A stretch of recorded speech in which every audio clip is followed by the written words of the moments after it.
स्वतःच्या समस्येपेक्षा समाज मोठा आहे असं मानलं की जगणं हीच समस्या होते. त्याचप्रमाणे स्वतःच्या अस्तित्वापेक्षा समस्या मोठी आहे असं मानलं तर समस्या कधीच सुटत नाही. पण काही काही समस्या समाजाला भ्यावं अशा असल्या तर, आपली बायको आणखीन कुणाच्या प्रेमात पडली तर, मिळवती बायको हवी होती ना, समाजाला टाळून ती नोकरी कशी करणार? जत्रेमध्ये गेलं की काही धक्के लागायचेच, माणसं हरवायचीच. घराला एकच रंग असतो, जत्रा बहुरंगी बहुढंगी असते. लहान मुलं त्यात हरवतात. म्हणून तर मोठ्या माणसांनी त्यांचा हात सोडायचा नसतो. जो हरवतो त्याच्यातलं मूलच राहिलंय असं समजायचं. आपण हात घट्ट धरलेला असला म्हणजे मूल जत्रेत कितीही रमलं तरी त्याला घरी आपण आणतोच की नाही. इथे आपण उलट वागतो, वैतागून हातच सोडतो आणि लांबून ते आणखीन किती हरवतं ते पाहतो. जिथं ते मूल रमल्यासारखं वाटतं तिथं कदाचित ते भांबावलं पण असेल. तसं करायचं नाही, म्हणजे हात सोडायचा नाही. त्याचप्रमाणे त्या मुलाला जत्रा प्रदर्शन यांच्यापासून लांब पण ठेवायचं नाही. 2 घटका ते जत्रेत रमलं तर 10 घटका संसारात घरकुलात टवटवीत राहतं. हे जसं संसारात नवऱ्याने लक्षात ठेवायचं असतं तसंच बायकोनंही ठेवायला हवं. संसाराचाच पॅटर्न बदलला की समस्यांचा पॅटर्न देखील बदलणारच. समाजातल्या किती पुरुषांना हे भान ठेवून आपल्या मिळवत्या बायकोला सांभाळता येतं? प्रत्येकानं विचार करावा. त्याचं थोडंसं असं आहे, म्हणजे फक्त माझ्यापुरतं सांगतो, इतरांचं असंच होतं का याची मला कल्पना नाही, पण तसं काही प्रमाणात असावं. आपल्या भावी जोडीदाराचं एक काल्पनिक चित्र प्रत्येकाच्या मनात तयार असतं. तो जोडीदार बोलेल कसा, हसेल कसा, त्याची उंची, बांधा, फीचर्स याबद्दल मूर्त स्वरूपात जरी नाही तरी भावविश्वात एक प्रतिमा सतत जागत असते. अशा काल्पनिक मूर्तीबरोबर त्याचा संसार कधीच सुरू झालेला असतो. त्या कल्पनेतल्या चित्राला वास्तवातलं शिल्प सापडलं की त्याचा निर्णय पक्का होतो. अशा व्यक्तीच्या शोधात प्रत्येक जण असतो. दाखवायला नेलेली मुलगी किंवा मुलगा जेव्हा पसंत पडत नाही तेव्हा तो किंवा ती अपात्र आहे असं समजण्याचं मुळीच कारण नाही. आपल्या मनातल्या प्रतिमेबरोबर त्याचा सूर जमलेला नसतो. नापसंत करणारी व्यक्ती सुद्धा अशा वेळी आपण नेमकं कुठल्या कारणाकरता नापसंत केलं हे सांगू शकत नाही.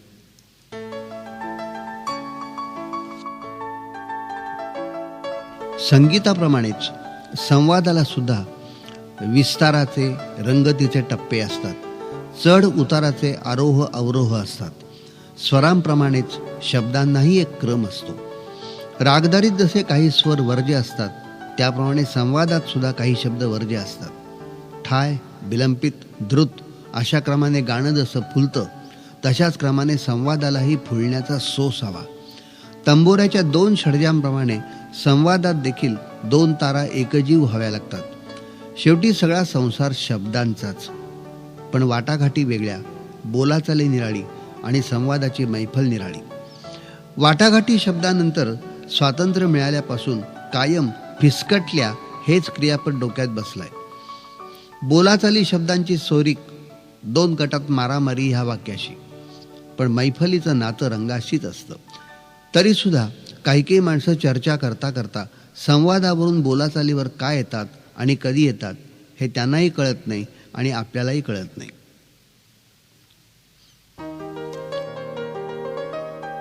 दुःख आणि डोंगर यांच्यात साम्य असतं. लांब अंतरावरून दोन्ही गोजिरी दिसतात. एका डोंगराला पार करावं तर त्याच्यामागे दुसरा डोंगर असतोच. तसंच दुःखाचं जवळ गेलं की या दोन्ही गोष्टी पार करता येणार नाहीत असं वाटतं, पण त्यांचं रौद्र रूप लांब गेलं की गोजीरवाणं होतं. आपलं कुणी अनुकरण किंवा द्वेष करायला लागलं की समजावं आपला उत्कर्ष होतोय. ज्या गृहस्थानं मला पहिल्यांदा मैत्रीच्या नावाखाली पहिला चहा पाजला तिथं माझं पाऊल घसरलं. त्या चहाने घात केला. त्याचा पहिला फुकट स्पेशल चहा म्हणजे बोरातली अळी होती. त्याचाच पुढे तक्षक झाला. 10-12 वेळा चहा झाल्यावर मग एका आलिशान हॉटेलात भलं मोठं जेवण झालं. त्यापाठोपाठ भेटी दाखल लहान सहान वस्तू आल्या. अहो ऑफिसर लोक नुसते सहीचे मालक, खरी कामं तुमच्यासारखी हातावर पोट असलेली माणसं करतात, तेव्हा अशी प्रेझेन्स घेण्याचा तुम्हाला अधिकार आहे. अशा स्तुतीची फीत त्या वस्तूंना बांधण्यात येत असे. आतल्या वस्तूपेक्षा आम्ही त्या फितीलाच फसत राहिलो. आणि या पाठोपाठ घरातली माणसं, त्यांनी ह्या प्रकारांना उघड पाठिंबा जरी दाखवला नाही तरी कडवा विरोधही दर्शवला नाही.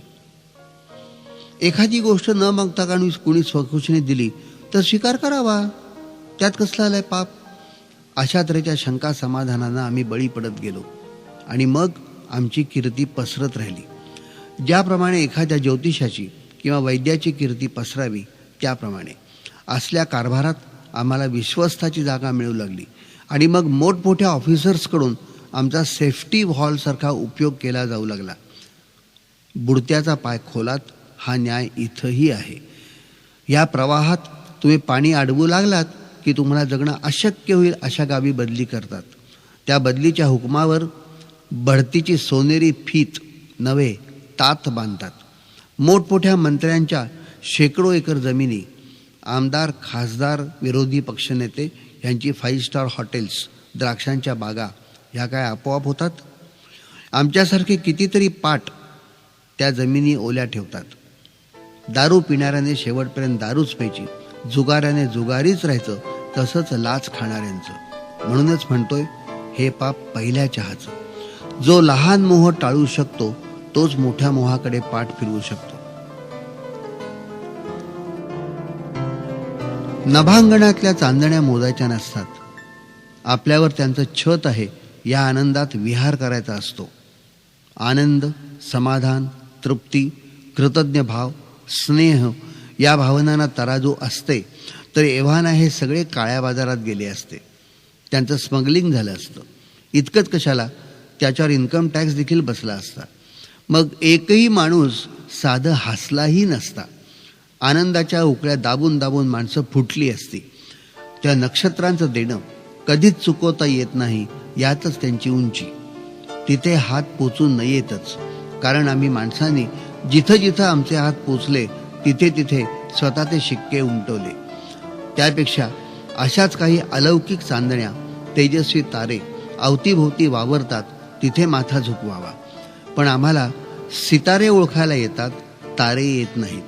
हे दोन्ही ओळखणं खरं तर सोपं आहे. डोळे उघडे ठेवल्याशिवाय जे दिसत नाहीत ते सितारे आणि जे मिटल्यावर दिसतात ते तारे.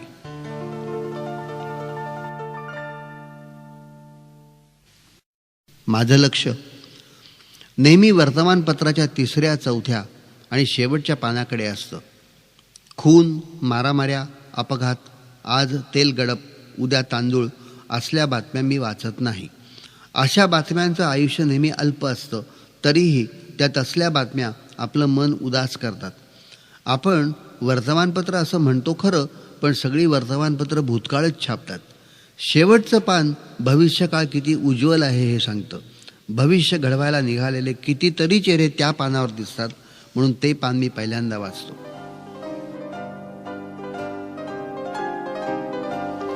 सासर म्हटलं ना म्हणजे लगेच 3 जावा, 3 दीर, लग्न न जमणारी एखादी नणंद, सासू, सासरा आणि आते मावस चुलत नातेवाईकांचा जनता शो जरी नसला तरी स्वातंत्र्य घालवण्यासाठी एक बंधनसूत्र पुरतं. सध्याच्या काळात मी तरी त्याला मंगळसूत्र म्हणू शकत नाही. लग्नामुळे स्त्री किंवा पुरुष पारतंत्र्यात गेले असं न होता त्यांच्या स्वतंत्र विहारात त्यांना आणखीन एक साथीदार मिळाला असं का होऊ नये? याचं कारण एकच, आमचे विचार पक्के नाहीत. विचार ठाम नसल्यामुळे आम्हाला आमच्या प्रायोरिटीज ठरवता येत नाहीत. स्वतःचा आत्मविश्वास वाढेल असं शिक्षण मिळत नाही. लाथ मारू तिथे पाणी काढण्याची हिंमत आमच्यात नाही. आम्ही फक्त लाथाळी करतो. शिक्षण कपदार्थ मानण्याची आमची वृत्ती इतकी वाढतीये की संप, बंद या निष्प्रभ ठरलेल्या चळवळींपुढे परीक्षाही पुढे ढकलाव्या लागल्या तरी आम्हाला खंत वाटत नाही. हीन अभिरुचीची करमणूक आम्हाला वर्षानुवर्ष चालते. झटपट प्रसिद्धीसाठी आम्हाला चुटपुटतं यश पुरतं. सगळ्या राष्ट्राचा धर्म निवडणुका हाच झालाय. लोभसवाण्या जाहिरातींनी आमच्या गंजलेल्या आणि गांजलेल्या मेंदूवर, शरीरावर झगमगीत कपडे चढवले आहेत. ह्या सगळ्या सामाजिक परिस्थितीपुढे आम्ही प्रगल्भ भिकारी होऊन लाचारीने माथा टेकतो किंवा व्यसनी होतो. साहजिकच लग्न हा एक मिरवण्याचा सोहळा झाल्यास नवल काय. माहेरी ज्या गोष्टी मिळाल्या नाहीत त्या सासरी मिळतील या भ्रमामध्ये मुली असतात, तर मुलगी आपल्या घरात येताना तिच्याकडून काही काही गोष्टी येतील या स्वप्नामध्ये काही पुरुष मशगूल असतात. स्वाभिमानी स्वभावाची कदर या शर्यतीमध्ये कोण करत असेल सांगा. स्वतःची विचारसरणी कशी असावी हेही काही काही माणसं इतरांवर अवलंबून ठेवतात. असं का? स्वतःची विचारांची दिशाही ज्याच्या त्याच्या मालकीची नसावी. लोक काही का बोलेनात, त्यांचा तो धर्म आहे. किती बोललं गेलं यापेक्षा किती ऐकलं गेलं याला महत्त्व आहे. किती खाल्लं ह्यापेक्षा किती पचलं, किती पाहिलं ह्यापेक्षा किती उमटलं हे जास्त महत्त्वाचं. हे ज्यांना समजत नाही त्यांना मग आपल्याला थकवा कशाचा आलाय याचाही पत्ता लागत नाही. मग सगळ्या चिंता विसरण्यासाठी ही माणसं चौपाटीवर येतात, नाहीतर एखाद्या रम्य स्थळी जातात. पण तिथे जाऊनही ती शांत होतात का?